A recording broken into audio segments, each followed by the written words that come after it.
So our third speaker is very Reverend John Panteleimon Manoussakis, who is Assistant Professor of Philosophy at the College of the Holy Cross and an Honorary Fellow at the Australian Catholic University.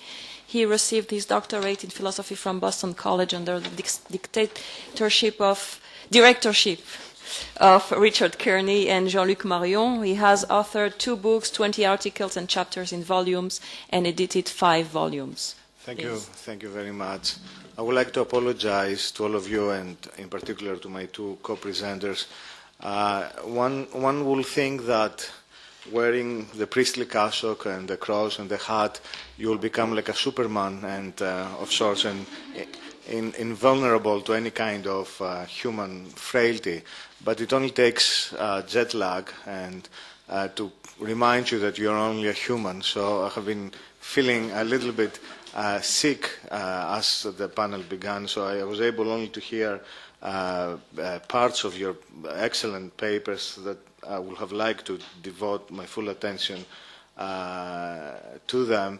And I would like to thank Professor Gabriel Motzkin not only for being the host of this event, but for being at hand also to read my paper in case that I was not able, and I think it would be good to stay nearby in case that something happens. You can step in as the Deus Ex Machina. I would also like to thank Professor Smith and Dr. Merav Mak for the invitation and the organization of this event.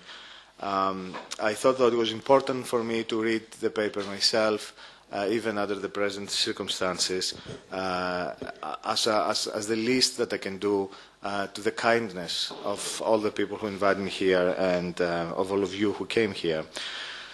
So, the sin of being. To think of sin, one must think of beginnings, of becoming, since every beginning is a becoming, and every becoming must have a beginning, and conversely of what cannot begin, for it already and always has been, that is, has been, or rather is being. Sin, then, is in some sense of being. By that I mean to express the inevitable connection of the category of sin with the threefold of nature, time, and freedom. That connection must, of course, be traced back to its beginnings, which, as we all know, begin at the beginning and with the beginning, Bereshit bara Elohim. What does it mean to have a beginning, to have begun, to be in the between? We will return to these questions and to the texts in which they have their origin. Before we do so, however, allow me to indulge in a brief etymological excursion that the term sin suggests. Linguistically, then, sin is closer associated with ontology than with morality. If we trace the origin of the word guilty back to the Latin adjective sons, genitive sondis, with probable derivation from the verb esse, to be. On the other hand, think for a moment along the path of the Greek language, then we are presented with a vocabulary familiar from the Greek tragedy that includes such terms as hubris and amartia, even though there is a term, I will suggest, much closer at our philosophical home, namely that of atia, a term whose translation into the Latin as causa and thereby into cause, Heidegger rightly protests as misleading. It would be closer to its Greek meaning if we were to think of atia as, for example, in aitiatiki, that is, in the accusative case, Heidegger writes, das was ein anderes verschuldet. When the philosopher speaks of causes and causality, he stands at the tribunal of reason as the accuser. To call the cause of a becoming, since only that which becomes is in need of a be cause, is to accuse, to proclaim that which comes to be as guilty. Nothing is more familiar to philosophy and to philosophers than accusations. The first and therefore the oldest of them is the accusation of being, in the double sense of having been or of having come to be. Recall the mu fine of the tragic hero. Oedipus says, I wish I was not born, mu fine. And of that accusation that only being itself, can pronounce. Perhaps it was Anaximander who first adopted the language of crime and punishment in philosophy, as a surviving fragment of his thought seems to suggest. According to this fragment, Anaximander must have seen the world as an immense crime scene where the crime of being is continuously committed. Things are coming to being, and that means that a moment ago they were not. Being is not theirs, for it can be taken away from them as it did at will, paying penance and being judged for their injustices in accordance with the ordinance of time. In an unpublished work in his lifetime, a youthful Nietzsche imagines Anaximander addressing beings thus: "Why are you here? Your guilt, I see, causes you to tarry in your existence. With your death, you have to expiate it." The first accusation, then, that philosophy investigates is that of being itself, of a certain unlawfulness in our origin, and in front of such accusation we stand all equally guilty, an original guilt. So much with Atia, then. However, one cannot think of Atia without conjuring up its twin concept, namely archi.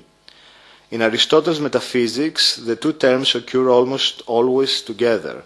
Wisdom, for example, is the knowledge of ton proton, archon και αιτιών. So once more the question of beginning presents itself, whether through the opening word of Genesis, whose other name is the beginning, or through Aristotle's first beginnings, protearche, a word that, thanks to its Latin translation as principium, has come to mean not only the beginning, but also the principle. What does it mean then to have a beginning, an archi, to find oneself already under the principle of the principium, of the beginning? The answer now offers itself. Having a beginning means, above all, that one is not anarchic, that one recognizes oneself, at the very least, as a derivative, secondary being, a being whose very being, precisely because it had a beginning, cannot therefore mistake itself as its own beginning, that is, as autarchic. It is the impossibility of such an autarchic being that becomes thematized in the book that so erroneously has been taken to be an autobiography, namely St. Augustine's Confessions. That impossibility is before anything else demonstrated performatively. Thus, in the first book, we are met with the difficulty of beginning, especially of beginning at the beginning, as an autobiography ought, since we are beings that have already begun. We found ourselves already in media res, meta-beings, in the truthful sense that the meta has for William Desmond's work. After, but also in the midst. On the other hand, an autobiography that begins is a contradiction in terms, for the only being that can lay claim to autobiography, in the strict sense, is precisely a being without a beginning. Yet the Confessions begin, and appropriately so, not sub propria voce sui, but through the voice of another, that of the psalmist. Book 1 speaks of the origins of man, not only of this man who recalls his childhood in Thagaste, but of man in general, of mankind as such, and therefore of the origins of sin. Already in the opening lines, the theme of death and sin, and of their connection that is traced back to the primordial garden, which St. Augustine's narrative so skillfully reenacts in the Garden of the Stolen Fruit, that is, the theme of death as the result of sin, is announced at the very first sentence of the Confessions. Homo circumferens mortalitatem suam, circumferens testimonium peccati sui, and testimonium qui superbis resistis. Pride, namely the refusal to recognize one's origin, or better yet, the refusal to recognize that one has an origin, becomes the beginning of sin. So here sin begins with the denial of the beginning. Thus, the wisdom of Sirach affirms that pride is the beginning of all sin. Let it be noted that pride is incidentally autobiography's motivating thrust, which, it should be now made clear, far from being synonymous with the Confessions, it is very opposite. A confession is in the threefold sense of its meaning, that is, confessions of sins, profession of faith, and praise, all three, by the way, intrinsically connected, as each one constitutes a logical progression in the spiritual life, is nothing but the acknowledgement that everything one has and is, except sin, is given from God. The condition that excludes sin leads to the paradoxical conclusion that the only thing which probably belongs to me, and furthermore the thing that by a sinister principium individuationis defines me, is my sin. The only thing, therefore, that one could legitimately be proud of is sin itself. But since sin is nothing more, as we have seen, than pride, the only thing that one could be proud of is one's own pride, in the very sense that a will wills its own willing. Here sin is revealed as an empty structure that seeks self-affirmation by running amok, that is, by pointing back at its emptiness. It is in this sense that one can say that the origin of sin is sin, and that sin begets sin, which is to say, in agreement with the scholastic tradition, that sin does not have a proper cause. We heard a little bit about that evil in Charles' talk earlier, but it's only a presuppositionless negation. At the same time, one becomes aware of the irony in the autobiographical effort, for the self-narrated self has nothing to say, no matter how verbose it may otherwise be. This denial of the origin, the forgetfulness of the beginning, can also be expressed differently as the denial of mediation and intermediation. Under this concept, sin is the desire for immediacy in two senses. First, in time, as that which, unable to suffer the passing of time, becomes averse to time itself and to history. And secondly, as that which, unable to wait for the other, seeks to bring about what is to take place on its own and by itself, becoming averse to any form of dependency on the other. Kafka must have had this in mind when he wrote, "There are two main human sins from which all the others derive, impatience and indolence. It was because of impatience that they were expelled from paradise. It is because of indolence that they do not return. Yet perhaps there is only one major sin, impatience. Because of impatience they were expelled. Because of impatience they do not return."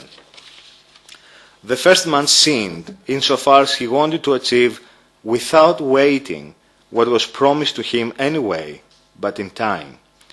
When the serpent promises our ancestors that eating of the forbidden fruit will make them like God, as we heard earlier in Professor Desmond's talk, he promises them in fact what has already been planned by God as humanity's destiny, its theosis. I hope I don't agree with Hegel by saying that. The object of sin here is neither different nor contrary to God's will. Rather, sin consists entirely not on what one desires, but how does one desire, that is, on this double immediacy. What our ancestors heard in the voice of the serpent was the seduction of the here and now. It is in this sense that sin can have its beginning only at the very beginning, at the very inception of time, when one cannot measure time, or by faking such timelessness. Thus, it's necessary not to avoid the controversial position that affirms the existence of sin already at the beginning of history, dispelling any notions of primordial perfection. Even though one can argue that there was no moment in history that man enjoyed a sinless state of perfection, history does not begin with sin, or even less because of it, as Kierkegaard, for example, seems to think. For him, without sin there is no sexuality, and without sexuality, no history. I believe that Kierkegaard thinks of sexuality, in particular of sexual difference, as the result of sin only with respect to man, for whom, on account of his corporeal nature, sin could be thought of as having such an effect. Otherwise, he will have to explain why sin did not result in sexual differentiation when angels sinned. Yet he is right in asserting that an angel has no history. Even if Michael had made a record of all the errands he had been sent on and performed, he writes, this is nevertheless not his history. Still, to make history the aftermath of sin, or worse, the means of its punishment and correction, creates some inescapable perplexities. Instead, history, which was never for the Creator an afterthought, even if man had not sinned, is God's means of a perfection yet to be achieved, the means by which such a perfection can be reached as we expect eschatologically. In fact, I would like to suggest, taking my prompt from St. Augustine's Confession, that time as a movement towards perfection is at the same time the means of sin's undoing. For sooner or later, that is in time, the posse peccare has to crumble under the confession of the non posse non peccare. Admit, that is, that its capability is nothing more than its incapacity to transcend itself. Its freedom is only a condemnation to repeating itself. In time, that is in that very repetition, the sinner recognizes himself as such and despairs over his sin. But his desperation at this point is already the birth pangs of his salvation, for a sin recognized as sin constitutes already a moment after sin, a sin already delivered at the hands of time, and the hands of time, following St. Irenaeus of Lyon, are nothing else than the hands of God. It is therefore a characteristic of sin as such to be devoid of continuity. By this I don't mean to deny the habitual nature of sin, of which we're all aware, but only to call attention to its mode of existence, which is no other than that spasmodic repetition which Kierkegaard has called the sudden. Like a tick, sin repeats itself almost compulsorily, although its compulsion is but an illusion, facilitated precisely by its lack of continuity, and can be exposed as such through the lens of mediation. As a series of spasms do not make a gesture, let alone a movement, so the repetition of sin over a given amount of time fails to make up the content it lacks. It fails to arrive somewhere, for in a strange way, sin does not move, it only jumps. Thus, sooner or later, that is in time and over time, sin, no matter how enticing its promises and phantasmagoric its fantasies, must yield to boredom. In boredom, however, sin has left the timelessness of the sudden and has already become subjected to the mediation of the temporal. In other words, it can now look at itself and become aware of its emptiness. That is, sin becomes perceptible as sinful. There is therefore no need to emphasize at this point that boredom, as well as anxiety, are categories available to us only after sin, and therefore Origen's explanation of the creation of the world, a creation which for Origen is still understood in terms of a catastrophe, in its literal sense of a turning downwards, by appealing to the boredom that the souls had experienced in their eternal pre-existence, suffers from the grave mistake of conceiving boredom before the beginning, indeed as the reason for which creation began. The mistake is quite obvious. In a timeless state of existence, boredom makes little or nothing or no sense. It follows that that which makes sin perceptible as sinful, to the sinner himself above all, and thus opens the way for repentance, is mediation as, firstly, the reflection that can be afforded only by distance in time, diachronicity, and secondly, as intermediation through the relation with the other against whom I have sinned. Having said enough about the former, I now turn to the latter. Sin cannot be conceived in abstracto, that is, outside and without the relation between the sinner and the other to whom the sinner is accountable. That other, on the other hand, cannot be the sinner himself, as if that to which the sinner is accountable could be his own sense of duty, the master who lies in us, à la Kant, or his conscience. Such a misinterpretation will have returned us to the beginning of this paper and the beginning of sin indicated, as we have already seen, by such notions as that of afterkey and autonomy. Furthermore, there is no such a thing as a consciousness in the strictest phenomenological sense, which could stand alone without being in reference to and in relation with the other. The inescapability of the other is undeniable, William Desmond writes. No, first and foremost, sin presupposes the very relation it is understood to have damaged. It presupposes the dialogue that sin has interrupted. The essential background of sin, therefore, without which the concept of sin would have been cancelled out, is what Paul Ricoeur has called the fundamental situation of a man who finds himself implicated in the initiative taken by someone who, on his side, is essentially turned towards man, namely, a God who is anthropotropic before being anthropomorphic. That is why, for Ricoeur, sin is a religious dimension before being ethical. It is not the transgression of an abstract rule, of a value, but the violation of a personal bond. A phenomenological description of sin, therefore, cannot but begin by focusing on the structure of being before God, a being in relation, or to just use one word, of being a person, a prosopon. I have analyzed elsewhere the phenomenology of prosopon, and so there is no need to return to that analysis here. It will be sufficient to ask, if sin is primarily the rupture of a relation, then how can we best envision the character of such relation? Nietzsche, in his Genealogy of Morals, puts forward a very creative interpretation of guilt, Schuld, that traces its origins back to death, Schuld. The German language facilitates the connection. The most fundamental of death is, according to him, that which is owed to one's ancestors. It is, in other words, an ancestral debt, being indebted for one's origin, an indebtedness that requires from the members of the tribe a repayment in the forms of sacrifices, feasts, music, honors, above all obedience. Nietzsche's analysis concludes with the hypothesis that the first gods, the very concept of divinity, emerge out of such contractual relationship with one's own ancestors, invested now for the first time with divine attributes on account of one's fear for them. History keeps adding to the original ancestral debt interest to such an extent that it reaches a symbolic proportion that is beyond repayment.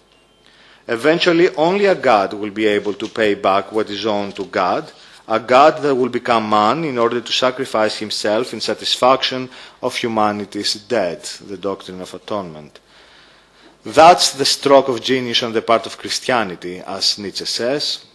Continuing, God himself sacrifices himself for the guilt of mankind, God himself makes payment to himself, God as the only being who can redeem man from what became unredeemable for man himself. The creditor sacrifices himself for his debtor. Out of love, can one credit that? Out of love for his debtor. Of course, perhaps Nietzsche is being sarcastic here, but he has a point. Taking a step that anticipates Freud, Nietzsche argues that at some time in history, the relationship between two individuals, namely creditor and debtor, was internalized within a single individual.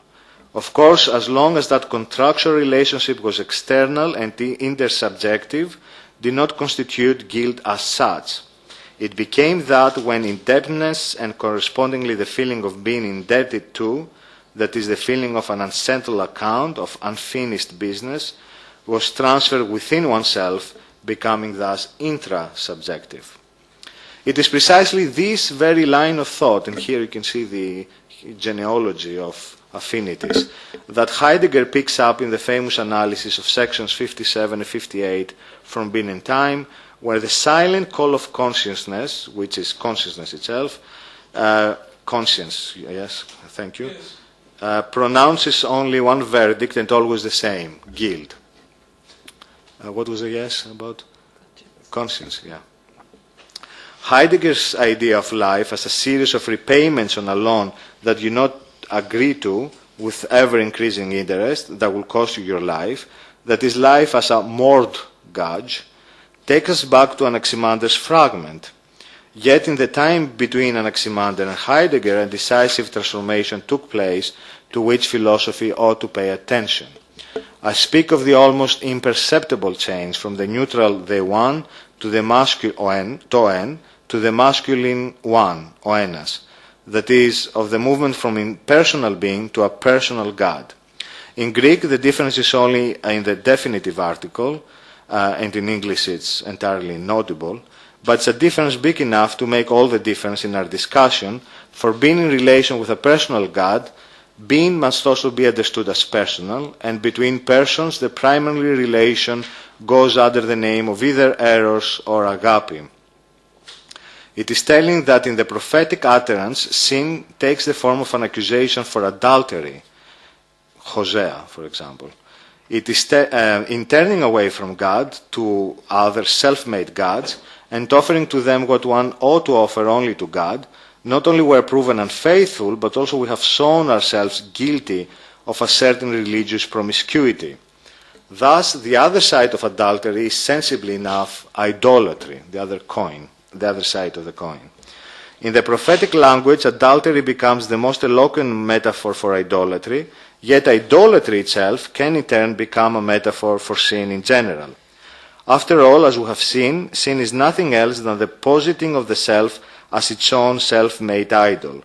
Thus, the great canon, which is sung in the Orthodox Church during the last week of Lent, puts such an anguished confession in the mouth of the faithful with great clarity. Αυτίδωλον εγενόμην. I have become an idol to myself.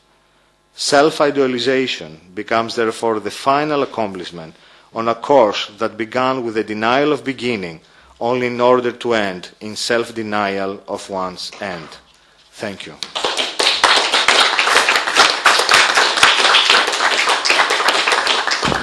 Please.